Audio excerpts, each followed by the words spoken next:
V16 itu grindernya itu nggak sampai halus seperti ini, jadi agak kasar. Nah makanya kalau seandainya kita mau niat mau buka kafe, kita harus punya grinder sendiri, grinder manual, entah yang manual benar-benar manual pakai tangan maupun yang pakai listrik, itu sudah ada, kecil biasanya, ukurannya kecil. Jadi kita bisa menyesuaikan kelembutan dari kopinya. Kalau kopi seperti ini lebih cocok ke frappe. Frappe. Ya, lebih cocok ke frappe. Frappe itu apa nanti saya jelaskan ketika kita ke tahap selanjutnya. Ini kita ke manual brew. Manual brewnya saya kasih tahu tentang Vietnam Drip dulu.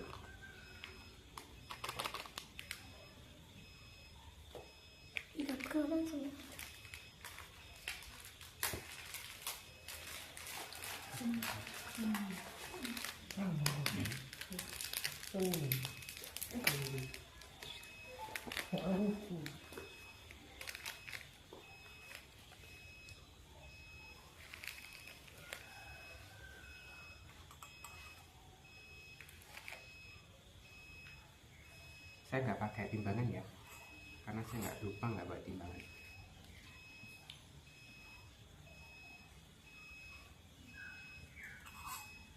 Kamu udah jauh? Kira-kira ya. Ada kan? Ada. Boleh pinjam kalau gitu? Bisa. Kalau ada? Bisa. Ada nggak?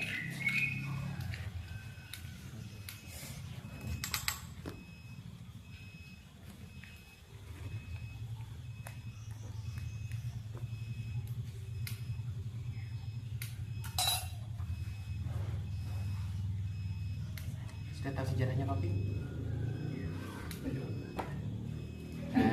Ini.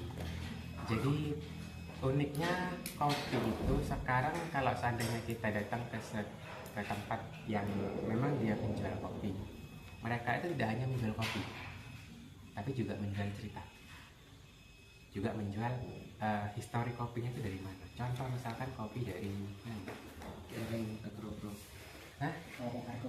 Daerah Agropuro. Sini Agropuro ya? Nah, kita juga akan menceritakan kopinya itu bagaimana sih penyajiannya, pengolahannya bagaimana, itu kita ceritakan. Kalau kita menceritakan itu, paling enggak kita juga harus tahu kopi itu berasal dari mana sih sebenarnya. Awalnya kopi itu dari mana sih? Pernah belajar sampai ke sana nggak? Belum. Nah, ini biasanya cowok-cowok muda-muda ini yang harusnya lari ke sana. Karena mereka biasanya kalau masalah kopi, jualannya itu juga jualan omongan, nggak cuma jualan kopi aja. Dan ketika kita masuk ke kopi, ke kafe, harganya bukan 5.000, 7.000 lagi kalau dalam bentuk satu cangkir. Kebetulan tadi malam saya baru ke kafe baru, kafenya baru masih. Itu satu cangkir ini, itu harganya 25.000. Satu cangkir segini, sama Vietnam Drip. Saya tuh suka sekali Vietnam Drip. Itu satu cangkir berapa? 25.000. Berapa coba? Kalau kita jual segininya berapa? Ini 2.000 kan tadi, ya kan? Anggaplah kalau tandanya kita pakai 1,5, berarti cuma 3.000. Ya, 3.000 sama airnya berapa? Air paling 1.000, jualnya 25. Kalau Vietnam ini biasanya ada susunya berapa sih satu paket? 1.500.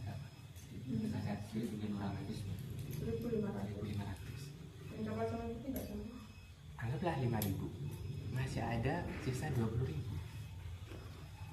Itu dunia barista. Aku minta susunya boleh?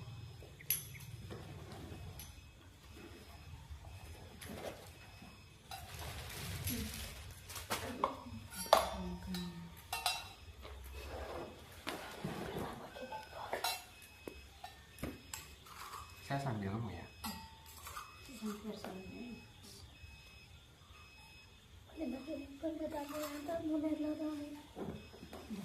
Ini khusus kamu khusus jualan.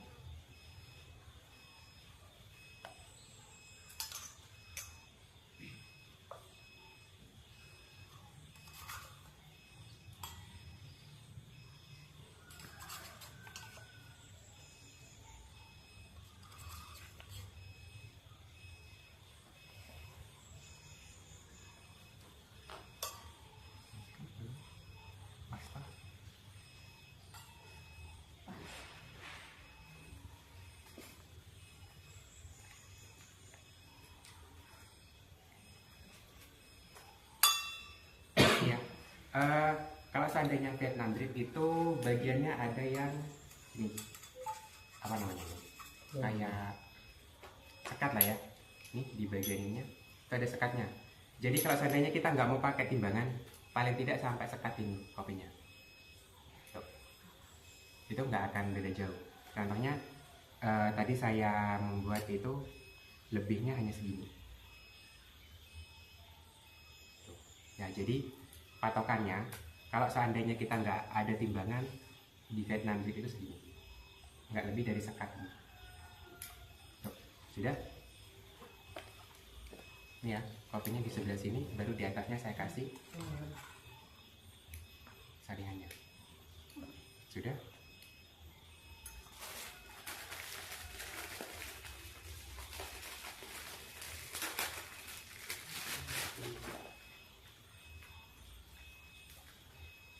Susunya saya pakai 10 gram.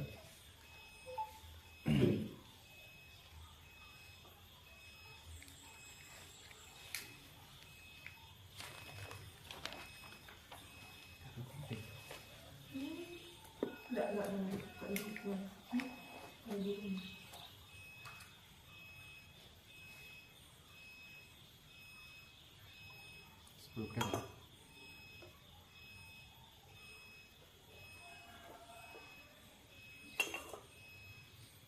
Sama airnya itu sefullnya cangkir dari Vietnam dripnya.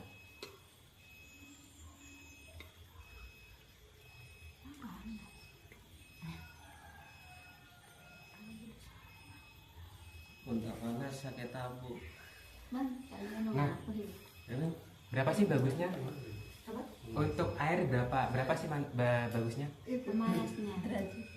Kepanasannya. Enggak, bagusnya air ini berapa derajat? Nah, kalau kopi itu sebenarnya bukan 100 derajat ya, bukan sampai mendidih. Tapi pakai 80 sampai 90. Itu yang paling bagus. Tuh. Jadi kalau dikatakan kembung nggak sih nanti kalau seandainya segitu, enggak. Tuh. Jadi yang paling benar itu pakai 80 sampai 90 derajat, jadi nggak sampai mendidih.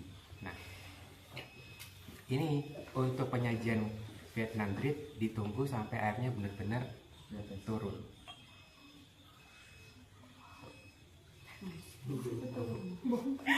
Kita capat dulu. Turun sampai terus seperti ini. Nah, dari sinilah akhirnya akan muncul budaya minum kopi yang sangat lama di Oke. Boleh tamunya kalau kayak itu, Pak. Gimana? Enggak, kalau boleh akan Nah, gini, kalau seandainya sudah pernah minum kopi di kafe belum? belum. Pernah? Oke, yang pernah coba cerita bagaimana? Boleh jadi tamu. Kita bagi Biasa. biasanya bagaimana? Ya seperti di rumah gitu. Lama nggak kopinya di situ? Sama-sama ngobrol. Jadi kalau kita jualan kopi di kafe itu bukan hanya sekedar jualan kopi, tapi jualan cerita, jualan tempat, jualan wifi. Makanya kalau seandainya kalau buat tamu ya mahal. Untuk tamu di Indonesia tidak cocok pakai ini. Jadi kalau untuk tamu pakai Kalau tamu sini, pakai yang apa namanya tubruk aja selesai. iya. Nah, itu langsung itu. Diulek Ya. ya loh, udah ya. Iya. Digendul. Nah, kecuali kalau seandainya tamunya itu adalah orang yang paham kopi. Misal, ketika datang ke saya, ketika ada tamu datang ke saya, mau tak buatkan kopi nggak? Oh ya wis kopi, mau nunggu lama tak buatkan Vietnam drip ya? Oh ya wis tak tunggu. Jadi ketika datang saya sajikan full dengan ininya. Jadi nggak saya sajikan ini tok. Sudah saya sajikan seperti ini, saya keluarkan seperti ini. Jadi ketika keluar, ya dia harus nunggu kopinya selesai.